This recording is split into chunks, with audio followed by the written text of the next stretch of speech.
Quem fica com um anel de noivado depois de uma separação? Quando Jennifer Lopez e Ben Affleck ficaram noivos pela primeira vez em 2002, ele deu a ela um anel muito caro.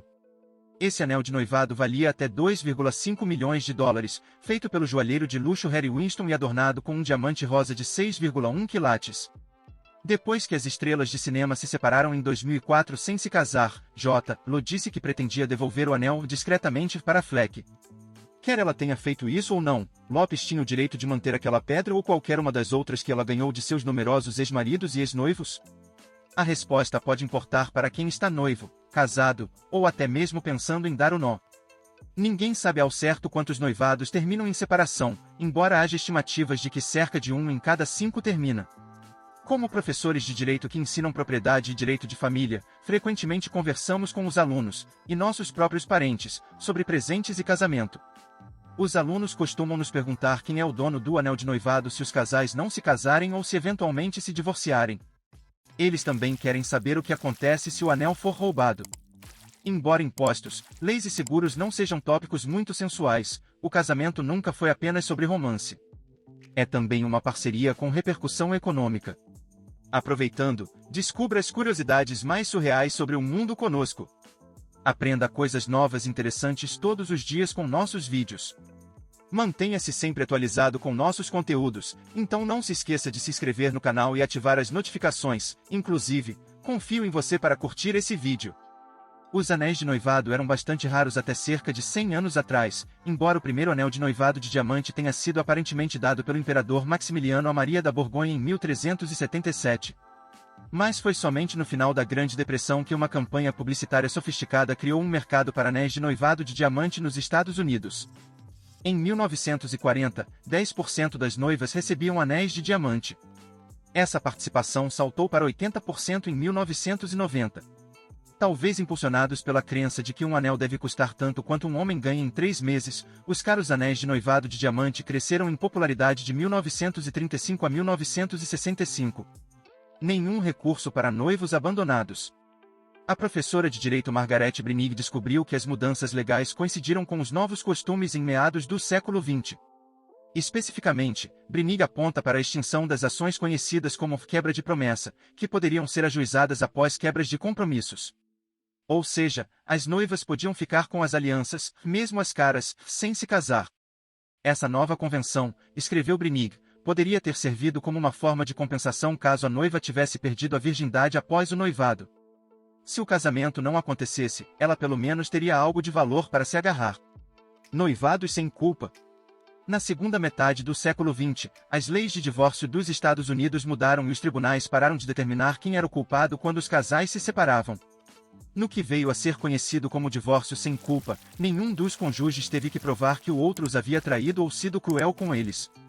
E, como documenta a professora de direito Rebecca Turner, muitos tribunais aplicaram uma estrutura sem culpa semelhante a noivados desfeitos. Isso significa que não importa quem terminou ou por quê. Ao abordar essa regra em 1997, 3 juízes de um tribunal superior da Pensilvânia basearam-se na história de Adão e Eva, vagaram pela época romana e anunciaram que o presente do anel para a noiva e na época de seu noivado estava sujeito a uma condição implícita exigindo seu retorno se o casamento não ocorreu. E isso foi no caso em que um homem que havia pedido a namorada em casamento cancelou o noivado 2 vezes. Tribunais em Iowa, Michigan, Minnesota, Mississippi e outros estados emitiram decisões semelhantes. Estados diferentes, apostas diferentes. Mas a Suprema Corte de Montana decidiu em 2002 que uma ex-noiva poderia manter seu anel de noivado após um rompimento. Observando que as mulheres muitas vezes ainda assumem a maior parte dos custos pré-casamento, o tribunal expressou preocupação de que tratar os anéis de noivado como presentes condicionados ao casamento pode perpetuar o preconceito de gênero. E um tribunal do Texas decidiu 1 ano depois que alguém que deu um anel de noivado para sua noiva e depois cancelou o casamento não tinha direito a seu retorno. Na Califórnia, uma lei estadual promulgada em 1939 estabelece que um anel de noivado deve ser devolvido se o casamento for rompido por consentimento mútuo ou se a pessoa que recebeu o anel de noivado iniciar o rompimento. Independentemente de onde você mora, se você for legalmente obrigado a devolver um anel de noivado e não o fizer, poderá ser responsabilizado por danos monetários. Isso pode levar a dificuldades financeiras quando os anéis são perdidos, roubados ou jogados fora intencionalmente. Consequências fiscais. Se uma pessoa ficar com o anel após um rompimento, pode haver consequências fiscais para a pessoa que comprou o anel. Mas isso é apenas se o anel custar mais de US$ 17.000 e houver muitas variáveis e brechas que podem reduzir as chances de um ex-rejeitado dever algum dinheiro ao Internal Revenue Service. Qualquer um pode fazer presentes no valor de até US$ 17.000 por ano, a partir de 2023, para qualquer outra pessoa sem incorrer em consequências. Presentes com valor superior a esse limite estão oficialmente sujeitos a um imposto sobre presentes e o IRS exige que os contribuintes relatem o valor desses presentes anualmente. A partir de 2023, os contribuintes também podem doar presentes no total de $12,92 milhões durante toda a vida ou após a morte em seus testamentos, sem consequências fiscais. Mais doações de $17.000 ou mais consumirão esse crédito. Planejando à frente. Quem fica noivo pode garantir um anel.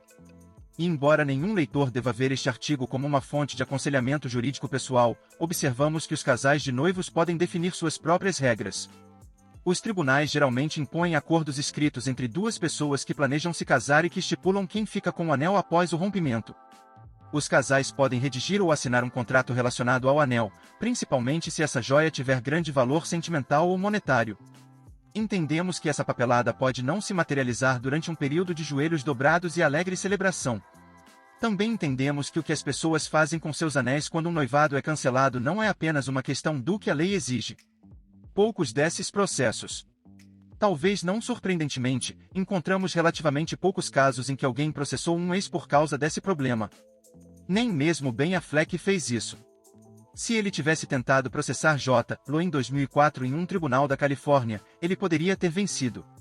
Mas seu sucesso dependeria de como o noivado terminou. Além disso, como você deve ter ouvido, o casal famoso se reuniu em 2021 e se casou em 2022. O segundo anel de noivado que Affleck deu a Lopes é um raro diamante verde de 8,5 quilates com duas pedras laterais de diamante branco lapidadas em 1 trilhão, supostamente no valor de $5 milhões. J. Lo consegue mantê-lo para sempre agora que ela está dizendo que seu nome é Sra. Jennifer Lynne Affleck. Aproveitando, descubra as curiosidades mais surreais sobre o mundo conosco. Aprenda coisas novas e interessantes todos os dias com nossos vídeos. Mantenha-se sempre atualizado com nossos conteúdos, então não se esqueça de se inscrever no canal e ativar as notificações. Inclusive, confio em você para curtir esse vídeo.